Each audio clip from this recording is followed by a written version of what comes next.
লক্ষ্মী, মারে, কোথায় গেলি? লক্ষ্মী, না, এই মেয়েটা কার নারকেল গাছে উঠে বসে আছে কে জানে। হায় ভগবান, আমার মেয়েটার কি হয়ে গেল? লক্ষ্মী হলো নয়নের মেয়ে। অচিনপুর গ্রামে তাদের বসবাস। মা মরা মেয়ে লক্ষ্মীকে তার বাবা নয়নেই আগলে রাখতো, কিন্তু লক্ষ্মী তখন তার বাবার কোনো কথাই শুনতো না। আহা, এখানে বসে আছি, পুরো অচিনপুর দেখতে পাচ্ছি। আগে জানলে রোজ এখানে বসে থাকতাম। হঠাৎ আমার রিক্সা এমন ভারী লাগছে কেন? তখনই রিক্সাওয়ালা পিছনে তাকিয়ে দেখে লক্ষ্মী তার রিক্সাতে বসে আছে। কি ব্যাপার, আপনি আমার রিক্সায় কখন উঠলেন? আমি তো গাড়ি থামাইনি। তাহলে আমি নারিকেল গাছে থাকি গো, এখানে তো এক লাফে উঠে গেলাম। কে? নারকেল গাছে? ধুর, ওসব শুনে আমার কাজ নেই। কোথায় যাবেন বলুন? কোথায় যাব? কোথায় যাব? ও, আমি তো শ্বশুর বাড়িতে যাব। আচ্ছা, আপনার শ্বশুর বাড়ি কোথায় সেটা তো বলবেন। তোকে বললাম না শ্বশুর বাড়ি যাব। এই কোন পাগলের পাল্লায় পড়লাম তো। এই মেয়ে, নামো আমার গাড়ি থেকে, নামো বলছি। এখানে নামবো কিভাবে? যেখানে নারিকেল গাছ আছে সেখানে আমাকে নামিয়ে দে। রিক্সাওয়ালা তখন একটি নারিকেল গাছের নিচে লক্ষ্মীকে নামিয়ে দিয়ে চলে যায়। আর লক্ষ্মী সে নারিকেল গাছে উঠে বসে। সে গাছের নিচ দিয়ে যাচ্ছিল কান্ত, আর গাছের নিচ দিয়ে আসতেই লক্ষ্মী এক লাফে কান্তর কোলে এসে পড়ে। কান্ত তো অবাক হয়ে যায়। এ তো ডানা কাটা পড়ি, মনে হচ্ছে ডানাগুলো কেউ কেটে ফেলেছে, তাই একদম মাটিতে পড়ে গেল। ভাগ্যিস আমি এদিক দিয়ে যাচ্ছিলাম। এই ছেলে, নামা, নামা বলছি আমাকে। মেয়ে দেখলে মাথা ঠিক থাকে না। যাক বাবা, আপনি তো নিজেই এসে কোলে পড়লেন। যার রূপ এত সুন্দর, তার ব্যবহার কি করে এত খারাপ হয়? লক্ষ্মীকে খুঁজতে খুঁজতে নগেন সেই নারিকেল গাছের নিচে চলে আসে। আর লক্ষ্মী আর কান্তকে এই অবস্থায় দেখে ফেলে। হায় ভগবান, এই মেয়ে এগুলো কি শুরু করে দিয়েছে? কয়েকদিন পর তো আমাকে এই গ্রাম থেকে বের করে দেবে। না, আজই একটা ব্যবস্থা করতে হবে। তারপর লক্ষ্মীর বাবা ওদের কাছে যায় আর বলে, এই ছেলে, আমার মেয়ের সাথে এখানে বসে প্রেম করা হচ্ছে। হায় হায় ভগবান, এই অবস্থায় গ্রামের কত মানুষ না জানি দেখেছে। আমার মেয়েটার এখন কি হবে? কিভাবে বিয়ে দেব এই মেয়েকে আমি? এই যে কাকু, এসব আপনি কি বলছেন? আমি তো এর আগে আপনার মেয়েকে কখনো দেখিনি। হায় হায় ভগবান, এখন আমার মেয়েটার কি হবে? ভালোই হলো, মা তো আমাকে কোনো দিন বিয়ে দেবে না। তার চেয়ে বরং এই মেয়েকে বিয়ে করে বাড়িতে নিয়ে যাই। শুনুন কাকু, আমার তো ভুল হয়ে গেছে। এখন কি করতে হবে বলুন? এই তো বেটা লাইনে এসেছে। বিয়ে করতে হবে, বুঝলে? বিয়ে করতে হবে। আচ্ছা, তাহলে তাই করুন, আমার কোনো আপত্তি নেই।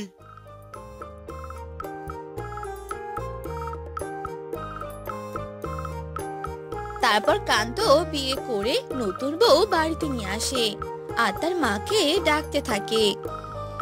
মা, ও মা, কোথায় গেলে? দেখো, তোমার জন্য কি নিয়ে এসেছি।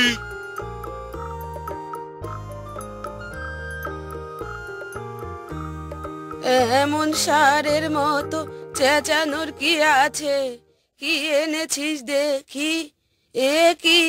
এই মেয়েকে দেখে তো মনে হচ্ছে নতুন বউ। হ্যাঁ মা, এ হলো তোমার নতুন বৌমা। এই লক্ষ্মী, মাকে প্রণাম করো। কি, তুই এই মেয়েকে বিয়ে করেছিস? হায় ভগবান, এই ছেলে আমার কথা না শুনে বিয়েও করে ফেললো। লক্ষ্মী তখন তার শাশুড়িকে প্রণাম করে আর ঘরে চলে যায়। আচ্ছা, তোমাদের বাড়িতে কোনো নারকেল গাছ আছে? আছে মানে? অনেক বড় একটা গাছ আছে। কেন, তুমি কি নারিকেল খাবে? না, তুমি ঘুমাও, আমি আসছি।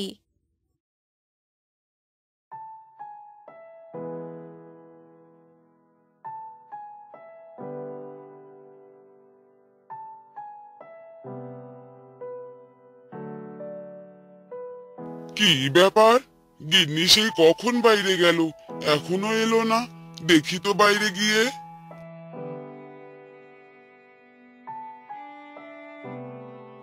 কান্ত তখন বাহিরে বের হয় আর বাহিরে বেরিয়ে দেখে নতুন বউ নারকেল গাছে।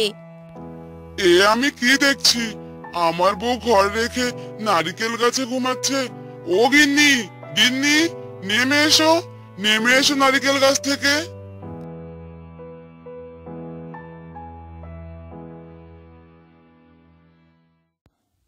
তারপর কান্ত তার বউকে ঘরে নিয়ে যায়।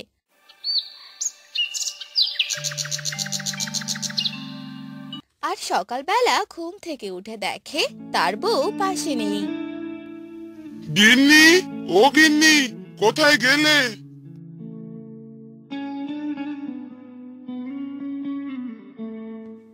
বাবা কান্ত, বাহিরে আয় তাড়াতাড়ি। হায় হায়, এ কি সর্বনেশে কাণ্ড! আমি এসব কি দেখছি? নতুন বউ কি না নারিকেল গাছে!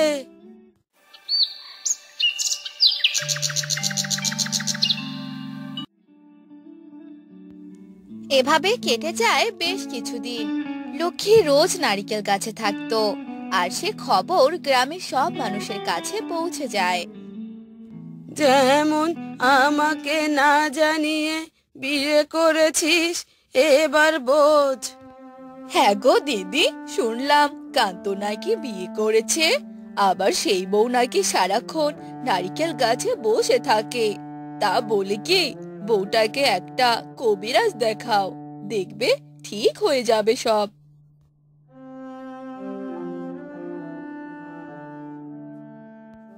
মহিলার কথা শুনে কান্ত একজন তান্ত্রিক বাবাকে বাড়িতে নিয়ে আসে। আর তান্ত্রিক বাবা অনেকক্ষণ যজ্ঞ করার পর লক্ষ্মীর ভেতর থেকে এক প্রেতনি বেরিয়ে আসে। ও, এই ব্যাপার। তুই গেছো পেতনি? তুই থাকবি গাছে? তুই কেন এই মেয়ে শরীরে? যা, চলে যা, নয়তো এই দেখ আগুন। আগুনের ভয়ে সে গেছো পেতনি সেখান থেকে চলে যায়। আর তান্ত্রিক বলে, এই গেছো পেতনি আপনার বউ শরীরে বাসা বেঁধেছিল, তাই সে নারকেল গাছে থাকতো। আজ থেকে সে আর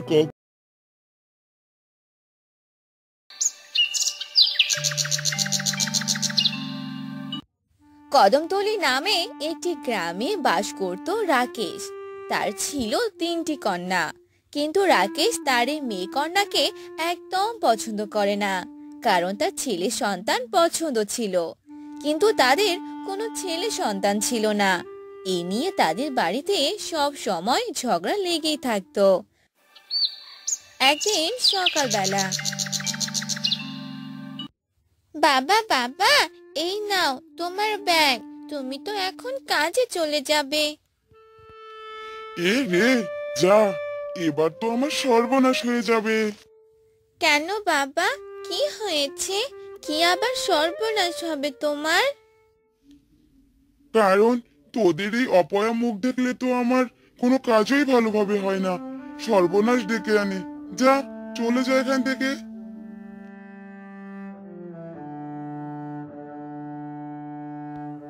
এ কথা শুনে রিয়া মন খারাপ করে সেখান থেকে চলে যায়।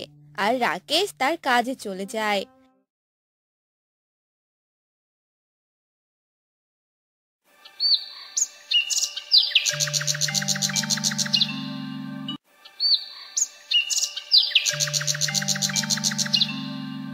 এভাবেই অনেকদিন চলে যায়। রাকেশের স্ত্রী আবারও গর্ভবতী হয়। রাকেশ তখন অনেক খুশি হয়ে যায় আর বলে, এবার আমার ছেলে সন্তান চাই, আর ছেলে সন্তান হলে আমি গ্রামের সকলকে মিষ্টি খাওয়াবো।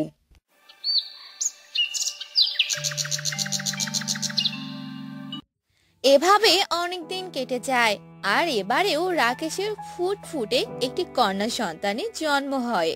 কন্যা সন্তান হওয়াতে রাকেশ ভীষণ রেগে যায় আর বলে, না, এবার আর এই কন্যাকে আমার বাড়িতে রাখবো না, একে আমি নদীতে ফেলে দিয়ে আসবো। না গো না, তুমি এভাবে বলো না। ও যে আমাদের সন্তান, ওকে তুমি নদীতে ফেলে দিও না। না, এই সন্তান আমি মানি না, আমি এক্ষুনি একে নদীতে ফেলে দিয়ে আসবো। যেই বলা সেই কাজ। রাকেশ তখনই সেই কন্যাকে নিয়ে নদীর কাছে যেতে লাগলো। রাকেশের বউ অনেক কাকুতি মিনতি করতে লাগলো, কিন্তু রাকেশ কোনো কথাই শুনলো না। আর নদীতে গিয়ে একটি পাত্রে সন্তানটিকে রেখে সে পাত্রটি ভাসিয়ে দিল। যা, এবার কোথায় যাবি যা, হা হা হা, এবার আমার চিন্তা মুক্ত।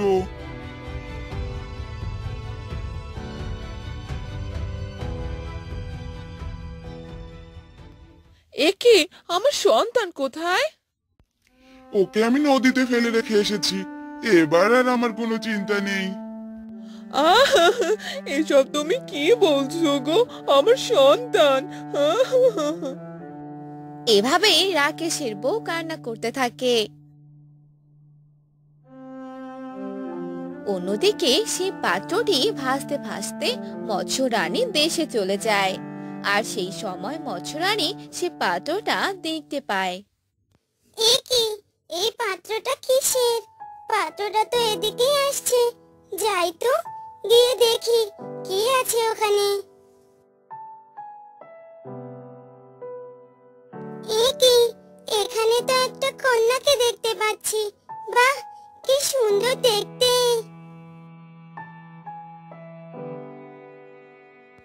বাহ, কন্যাটি তো আমাকে দেখেই হাসছে।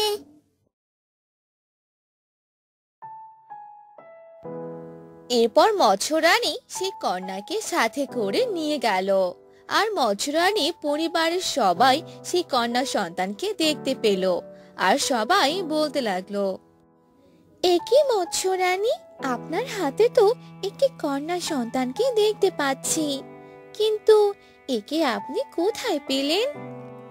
সৃষ্টিকর্তার অশেষ রহমতে একে আমি একটি পাত্রে পেয়েছি।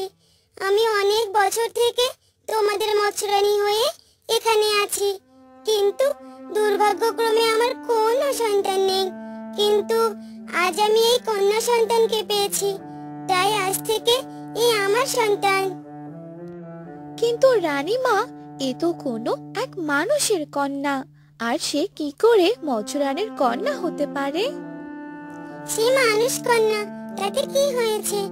আজ থেকে সে মৎস্যরানীর মানুষ কন্যা হয়েই বড় হবে। তোমরা সব সময় আমার কন্যার খেয়াল রাখবে। জি মৎস্য রানী। এরপর থেকে সে কন্যাটি মৎস্য রানীর কাছে বড় হতে থাকে। আর মৎস্য রানী তাকে নদীতে সাঁতার কাটা সহ কিভাবে পানিতে নিঃশ্বাস নিতে হয় সব কাজ শিখিয়ে দেয়। মৎস্য রানী তার কন্যার নাম রাখে মনীষা।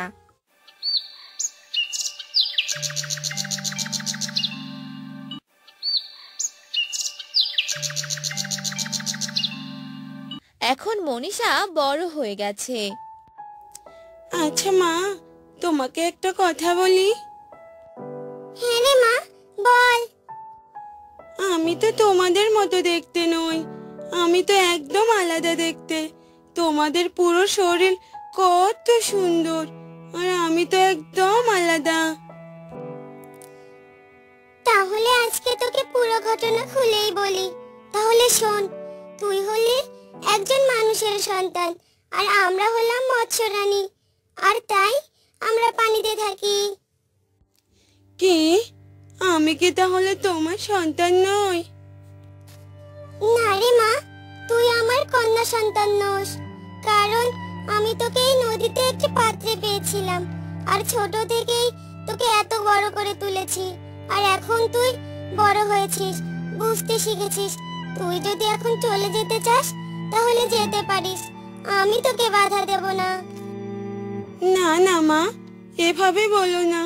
আমি তোমাকে ছেড়ে কোথাও যাব না। জন্ম দিলেই মা হওয়া যায় না। তুমি আমাকে ছোট থেকেই এত বড় করে তুলেছো, তুমিই আমার মা। আর যারা আমাকে এভাবে রেখে চলে গেছে তারা কখনোই আমার বাবা মা হতে পারে না। এসব কথা শুনে মৎস্য রানীর চোখে জল চলে এলো, আর মৎস্য রানী তার কন্যাকে জড়িয়ে ধরলো আর সেখানেই সুখে থাকতে লাগলো।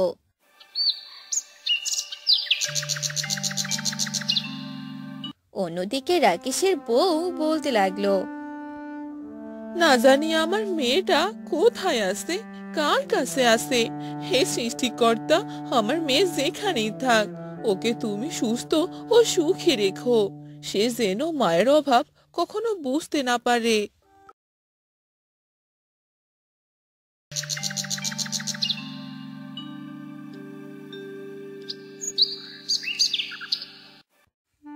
কিশোরগঞ্জ গ্রামে এক ছেলে থাকতো, তার নাম কানাই।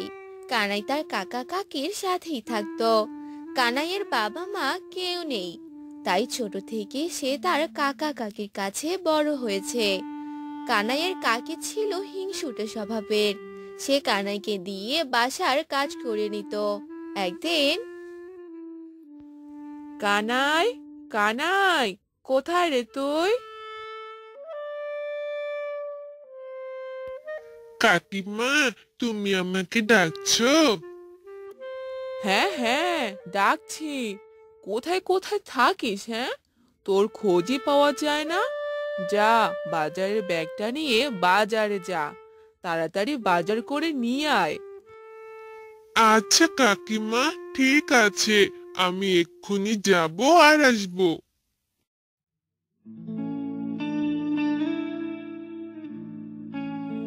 এরপর কানাই বাজারের ব্যাগ নিয়ে যেতে থাকে। যেতে যেতে তার সাথে রতনের দেখা হয়। রতন কানাইকে দেখে মনে মনে ভাবতে থাকে, এই তো কানাই যাচ্ছে। এই বোকা ছেলেটা দ্বারাই কাজ করিনি, আমারও বেশ উপকার হয়ে যাবে। কানাই অনেক বোকা ছিল, তাই ওকে যে যা বুঝাতো তাই বুঝতো। রতন এসব মনে মনে ভেবে কানাইকে ডাকতে থাকে। কানাই, এই কানাই, কোথায় যাচ্ছিস? এই যে কাকু, বাজার করতে যাচ্ছে। তা তুমি কি করছো গো? আর বলিস না, এই চালের বস্তা তুলতে আমার কোমর যাচ্ছে রে। একটু সাহায্য কর না রে।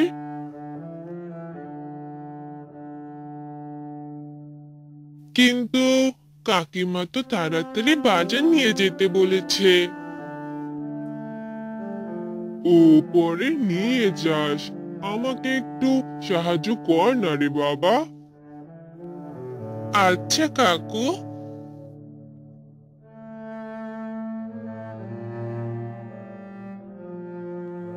এরপর রতন মনে মনে মিটিমিটি হাসে আর কানাই রতনকে সাহায্য করে। সে চালের বস্তা পিঠে নিয়ে বাড়ি অবধি রেখে আসে।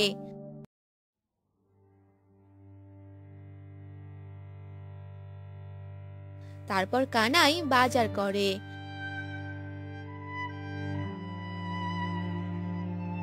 বাসায় ফিরতে অনেক দেরি করে ফেলে। এদিকে কানাইয়ের কাকিমা অনেক রেগে ছিল। কানাই বাড়িতে আসার সাথে তার কাকিমা বলে ওঠে, এই যে নবাব পুত্তুর, এতক্ষণে আপনার আসার সময় হলো? হ্যাঁ রে, তুই বলে যাবি আর আসবি, এই তো যাওয়া আসা হলো। হারামজাদা, বসে বসে খাস তো গায়ে লাগে না, তাই না? আজ তোর খাওয়া দাওয়া সব বন্ধ। কিন্তু কাকিমা। চুপ, যা, দূর হ আমার সামনে থেকে। এরপর কানাই মন খারাপ করে চলে যায়। কানাইয়ের কাকি সত্যি সত্যি রাতে কানাইকে কিছু খেতে দেয় না। কানাই শুয়ে শুয়ে বলতে থাকে, ইস, আমার যে বড্ড খিদে পেয়েছে। খিদে জ্বালা যে আমার ঘুমও আসছে না। কাকিমা এমন কি করে করে? আমার যে খুব খিদে পেয়েছে। কানাইয়ের না খেয়ে থাকতে খুব কষ্ট হচ্ছিল। সে ঘুমানোর চেষ্টা করে, কিন্তু ঘুম আর আসছিল না। তাই কানাই ভাবে, না, আমি যে আর থাকতে পারছি না। মনে হয় সবাই ঘুমিয়ে পড়েছে। যাই, গিয়ে দেখি কোনো খাবার আছে কিনা।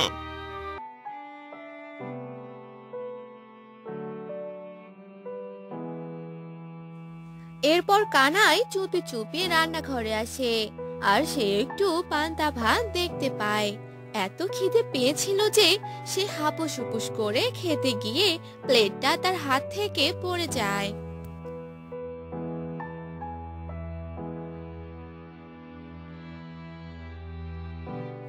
আর কানাইয়ের কাকি শব্দ শুনে উঠে আসে। হায় হায় রে, এ কোন চোরকে আমি বাসায় রেখেছি? এ যে আমার খাবার চুরি করে খাচ্ছে। কাকিমা, আমার যে খুব খিদে পেয়েছিল গো, তাই। চুপ, চোরের আবার বড় গলা। থাম, আজ তোর এমন হাল করব না। এ কথা বলে কানাইয়ের কাকি কানাইকে লাঠি দিয়ে মারতে থাকে। আর কানাইয়ের কাকু এসব কিছু দেখেও কিছু বলতে পারে না। ও কাকিমা, আমাকে মেরো না, আমার খুব লাগছে। ইস, আমাকে মেরো না কাকিমা, তোমার পায়ে পড়ি। আমাকে মেরো না কাকিমা।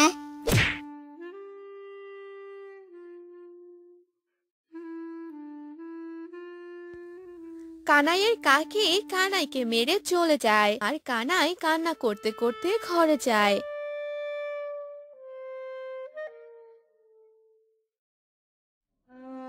আর শুয়ে শুয়ে বলে,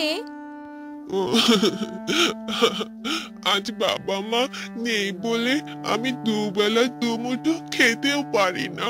বাবা মা, তোমরা থাকলে কি আমার সাথে এরকম করতে পারতে? আমাকে তোমরা কেন আমাকে রেখে চলে গেছো? আমার যে অনেক কষ্ট হয় মা। কানাই কান্না করতে করতে ঘুমিয়ে পড়ে। পরের দিন সকালবেলা কানাইয়ের কাকি কানাইকে ডাকতে থাকে। কানাই, কানাই, এই নবাবজাদা, তোর এখনো ঘুম হয় না? কি রে, কোথায় তুই?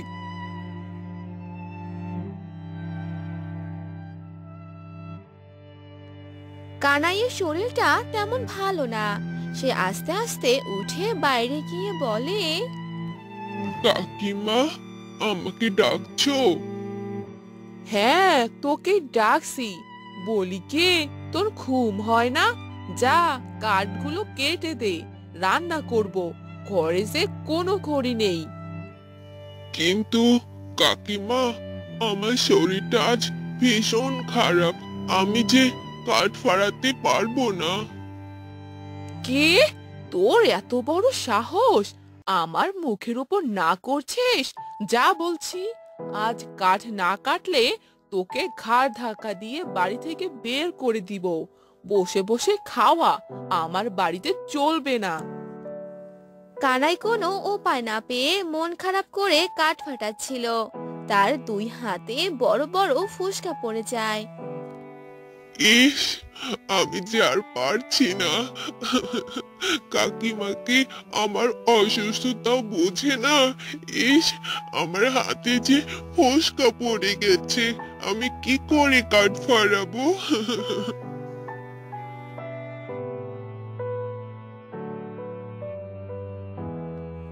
কানাই এসব বলে যখন কান্না করছিল, তখন সেখানে তার কাকিমা আসে আর বলে, কিরে বজ্জাত ছেলে, কাজ করা বাদ দিয়ে ন্যাকা কান্না করছিস?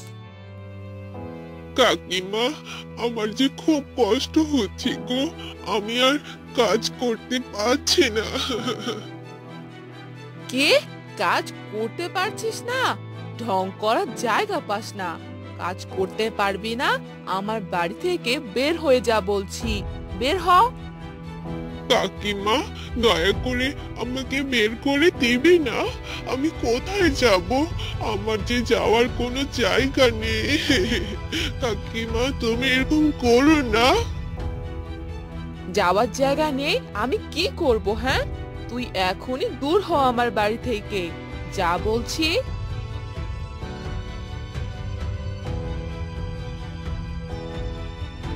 কানাইয়ের কোনো কথাই তার কাকিমা শোনে না, কানাইকে বাড়ি থেকে বের করে দেয়।